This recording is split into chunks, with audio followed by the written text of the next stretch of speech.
Sugeng rawuh para pamiorsa. Basa Jawa iku jan sugih tenan lan kebak kreativitas. Ing obrolan singkat iki, ayo bareng-bareng jelajah salah siji bukti cerdasé basa kita, yaiku tembung campuran. Iki lho, cara unik kanggo gabung-gabungne tembung lan ngelairke makna sing anyar. Kanggo miwiti, aku arep takon. Sampeyan kabeh mesti kerep krungu utawa malah nggunakake tembung buli, ta? Kanggo nyebut adike ibu. Naming, opo tahu kepikiran saka ngendi jane tembung kuwi dibentuk? Lah iki jawabane. Jebul, tembung bulik kuwi cekakan saka rong tembung. Ibu lan cilik.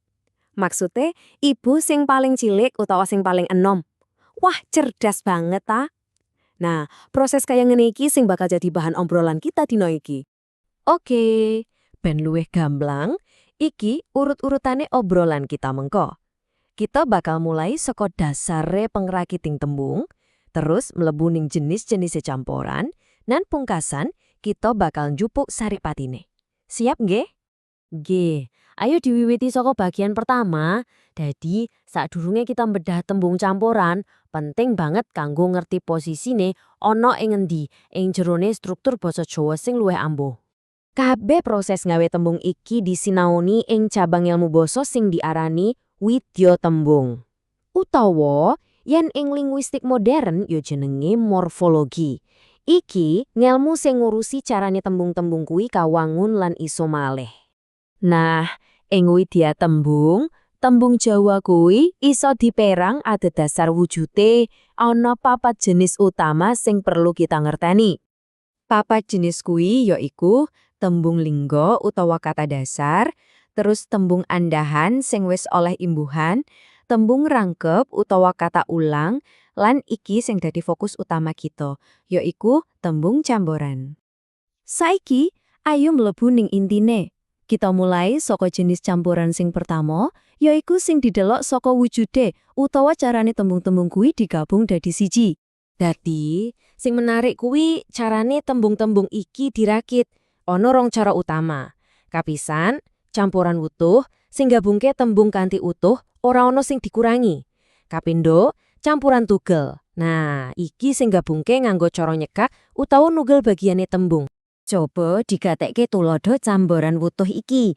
Tembung meja lan tulis tetep utuh wektu digabung.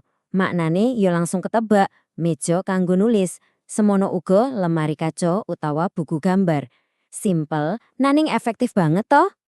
Oke, saiki ayo pindah menyang jenis selanjutnya. Nah, ning kene iki kreativitas basa Jawa pancen ketok banget. Lah iki sing gambarake efisiensine campuran tugel. Contole bangjo saka abang lan ijo langsung rujuk lampu lalu lintas. Utawa lunglit saka balung lan kulit kanggo nggambarake wong sing kuru banget. Malah tembung guru wae jebule ya campuran tugel saka digugu lan ditiru. Jan cekak, awas lan cerdas tenan. Nah, jebule ora mung didelok saka wujute, tembung campuran kuwi uga iso diperang maneh saka lapisan sing luwih jero, yaiku saka teges utawa maknane. Dadi, intine ngene, ana campuran sing ngasilke makna anyar blas sing wis beda karo makna asline. Kuwi jenenge campuran tunggal. Ming, ana uga sing maknane mung gabungan harfiah wae. Saben tembung isih duwe makna dhewe-dhewe. Kuwi jenenge campuran wudar. Coba dipikirake tembung Nagasari. Yen dipisah, ana naga lan sari. Tapi yen digabung, Nagasari dudu artine sarine naga lho.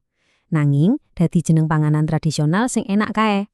Nah, iki contoh sempurna saka campuran tunggal, panggonan makna sing bener-bener anyar dilahirake. Saiki, coba bandingke karo meja tulis.